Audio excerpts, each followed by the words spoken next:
What's up, guys? All right, I'm gonna show you a little thing that I've been doing for a while now. If you haven't tried it, I recommend you try it. You got nothing to lose by trying it, but I just get these foil pans. It's like 30 of them for $6 at Sam's. And all you gotta do is just kind of push it down, get it to the form of the heat shield, and just squeeze it down so it gets underneath the grate. You know, push it down, whatever. Just be careful not to actually tear it. And that right there really keeps the temperatures stable. And you know, I'm gonna cook a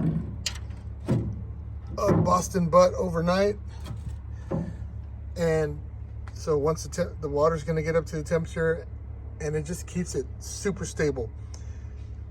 I don't get any more stalls. I don't get stalls. I just get a steady climb throughout from 40 degrees from the fridge all the way to 204, 205 where I pull it. It's just pretty steady climb. There is no plateau, there is no stall. It really helps in, for one, not getting a stall, for two, keeping the temperature stable, and for three, it keeps the moisture on your butt or your brisket. The fire pot is right under this shield. That's why a lot of you sometimes it burns the bottom of your meat. This will prevent that. It's still gonna get a good bark. Okay, I'll put another video to show you the bark when I'm done. I'm starting this right now at 10 p.m. so hopefully it'll be done tomorrow for lunchtime, by 11, 12. I'm gonna go for about 12, 14 hours. And so I'll make another video then. But I'm telling you, try it. It stabilizes temps, keeps everything moisture. You don't get no burn and no stalls. I can't promise you're not gonna get a stall. It's just, I don't. So I'll display the graph. We'll see if I get a stall on my cook that I do tonight. All right, guys, now I'm getting the pork butt ready.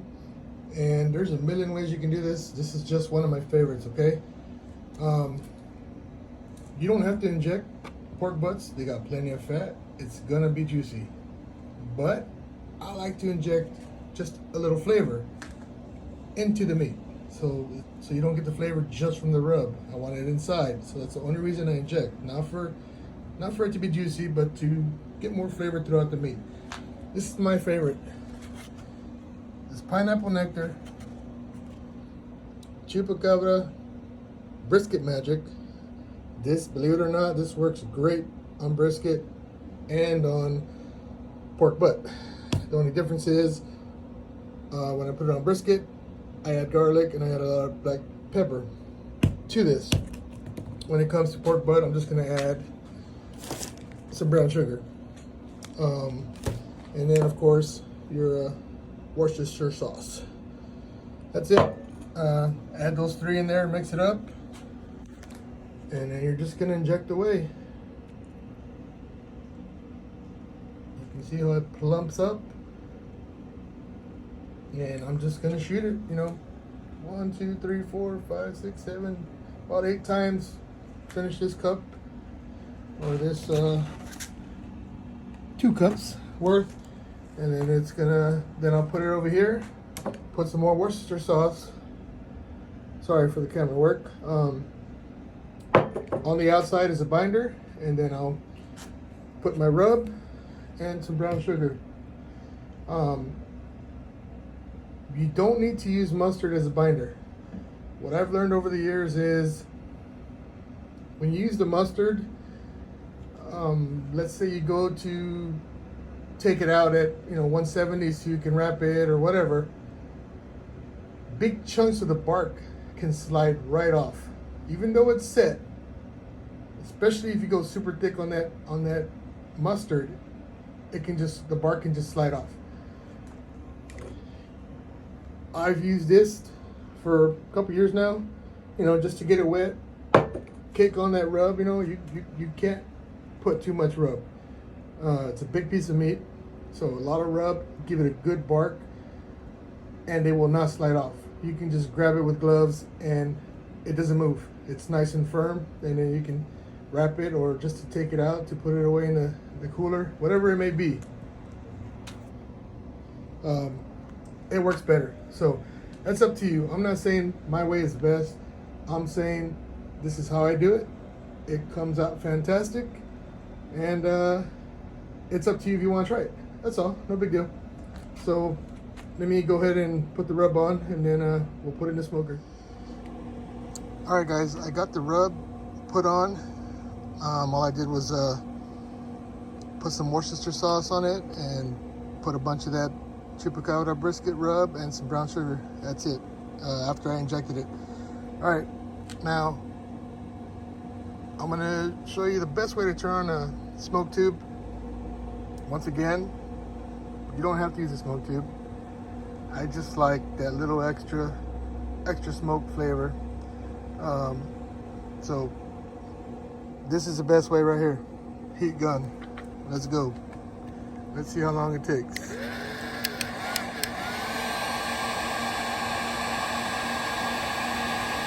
gonna put it up right on it. Basically touching it. You can touch it, don't matter.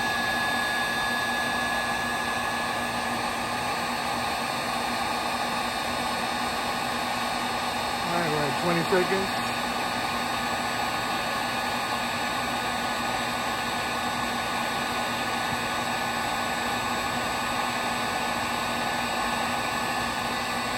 Have it on high? Yeah.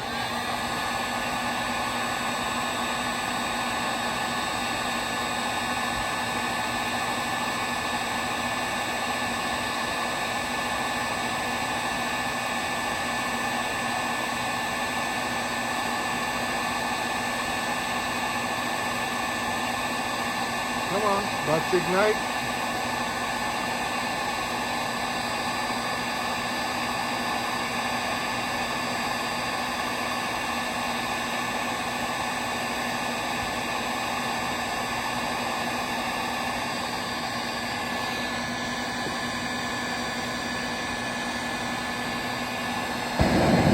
There we go.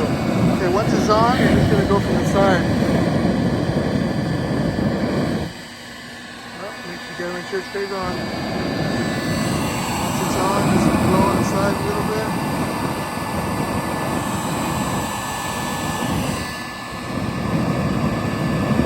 All you're doing there is just burning a little, going down, you know, about 2-3 layers. That's nice and turned on. That's it. All right. You know, lots of people say they let it burn for 10 minutes and blah, blah, blah. It doesn't take that. At least not with a heat gun. I leave it on literally about 30 seconds and that's it. I'm gonna blow it out. All right, I'm gonna blow it out and that's it. I'm gonna put it in. I'll put it over here on the left side. That's it. All right, so here's the butt. Got plenty of rub on it. Got a thermometer. I got a probe on it. That lemon there, that's just my ambient probe holder. I just like to use an onion, whatever I got. So all that's doing is holding it up in the air next to the butt. Got my Inkbird Wi-Fi here. So I'm at 172 because I got the door open, but as you can see, it's gonna smoke plenty. Got my RecTech Wi-Fi controller here on my Pit Boss.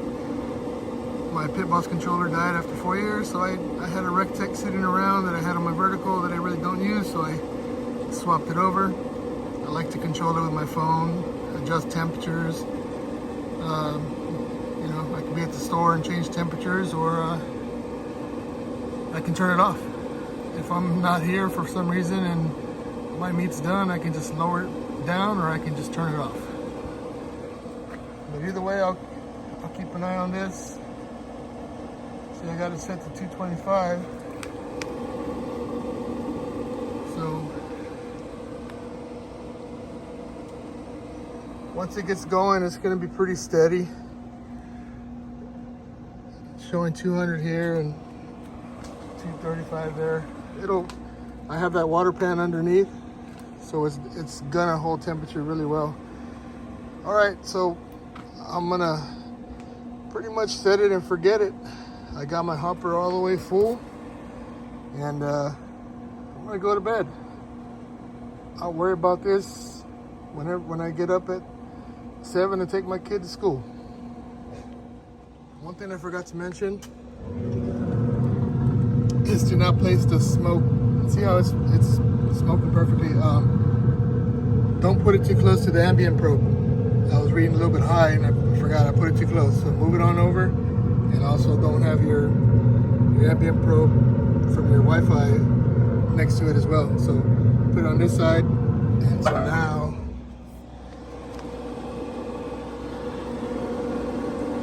now it's reading a lot better. Right on. So, just a little thing I forgot to mention that I made a mistake on. Guys, so I put this on at midnight. It's now 8 a.m. I haven't touched it. I literally put it on, watched TV for an hour or two, and went to bed. I didn't have any alarms. Everything went good. As you can see, it's dead on 225. Dead on 225. Showing 3 there, but I mean that's pretty dead on. At 8 hours, actually I turned this grill on at 10 o'clock. At 10 o'clock I set it to 250. And I ran to the store because I didn't have any rub. So it's been on since 10 p.m. Alright, so been on for 10 hours. The meat's only been on for 8 hours, but I'm saying the grill's been on for 10 hours, and this is how much pellets I've used in 10 hours. It's pretty good. Pretty good there. Anyways, let's take a look. The meat itself has been on for 8 hours. Let's see what it looks like. Looking good. Looking good. And as you can see, nothing but ashes left in my smoke tube. Looking real good. So the internal of the brisket is 152, so I'm gonna let it ride to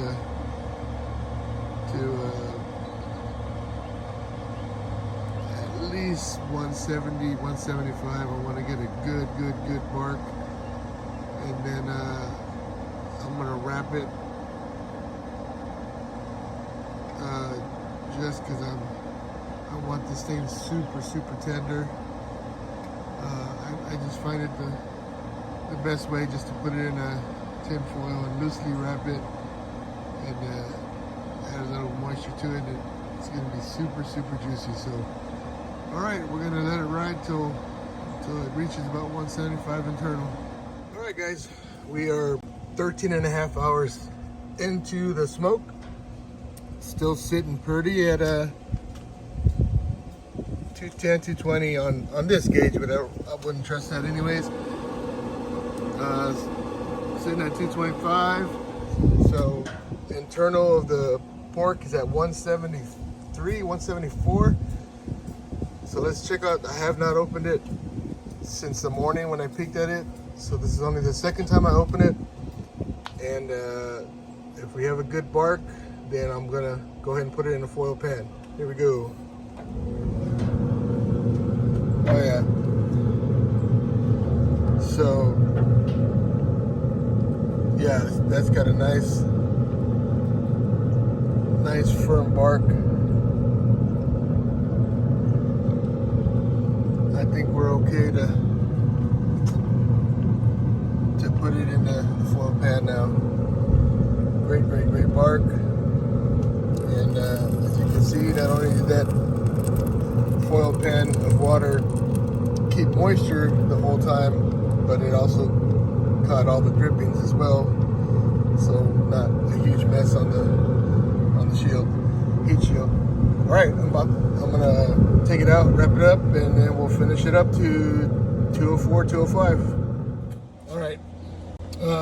Remember what I said earlier in the video about using Worcestershire sauce as a binder, and I removed it from the pit with my gloves, and the bark didn't move at all. It's just stuck on there perfect the way it should be. And this is where, like I said, I've used mustard in the past, and sometimes when I went to grab it, it would just slide off. So that's why I prefer just Worcestershire sauce. Anyways, I'm gonna loosely wrap this up with foil. You don't want to wrap it super tight, because then you're just gonna over steam it, and it can turn your bark super soft and your meat mushy. So I'm just gonna loosely wrap it over just to retain heat. Most of the steams will escape from the little loose areas that I leave. So it'll help it finish cooking, but it's not gonna steam it. All right, I was at the store when I got the 204 internal temp, so I had to lower the temperature. That's why it's sitting at 180, 200. Sitting at 206. So let's see what it looks like. Third time opening it.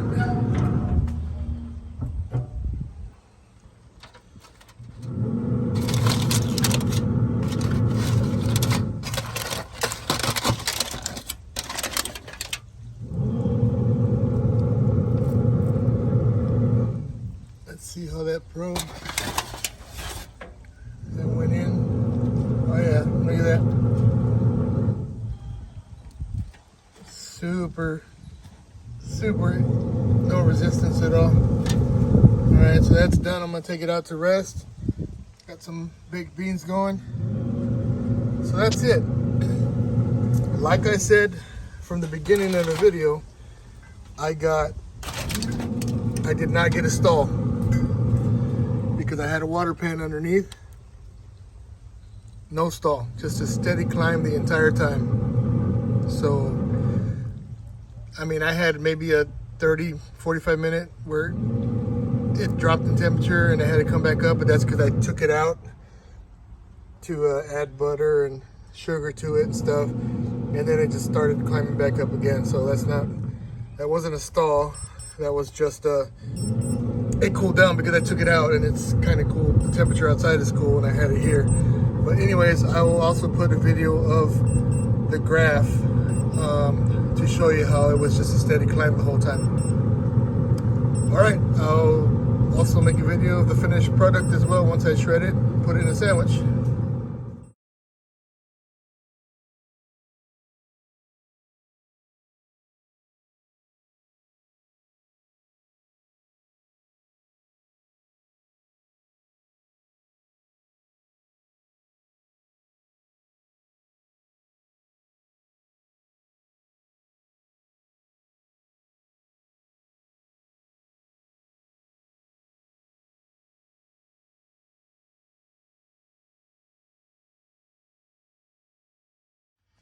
All right, so here's the finished product.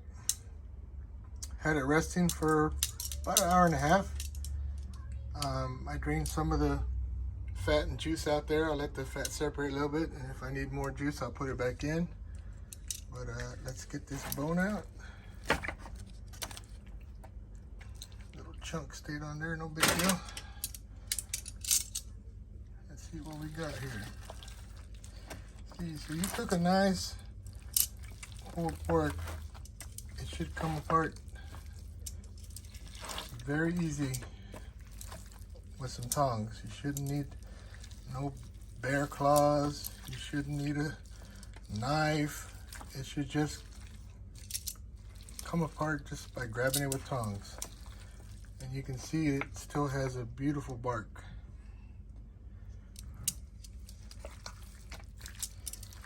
there you have it. You know, the more you handle it, the more fine it'll get. I like it a little chunky. I don't like it shredded to a million pieces. Just a nice texture. And that's it. This is a, say, look, beautiful, beautiful bark. All that bark will be mixed in there. Freaking came out awesome. Haven't even tasted it yet. Time for a taste. Oh my God, yeah. Came out freaking awesome. All right, I do a picture of the plate I'm gonna set up, and then I'll make the final video. Hope you guys enjoyed it. If you have any questions, let me know. Like I said, a million ways to do it. This is how I do it. You know, I use the foil pan, but I set a good bark in the beginning up to 175, so I still have a nice bark on this meat. So there you go, guys. Let me finish this up and try to put the whole video together. All right, guys, here's the finished product. Some nice little Kaiser rolls there for the pulled pork. Look at that nice smoke ring color, nice bark, and some nice thick baked beans. I baked them for hours in the smoker, got them nice and thick, and there you have it. I'll put the whole video together, and this is the end result, and it is really good. That pineapple nectar really makes it, gives it a little sweet taste. Then that rub, you know, tiny bit of salty. It's a really great taste. Hope you enjoy. If you try it, let me know how you like it.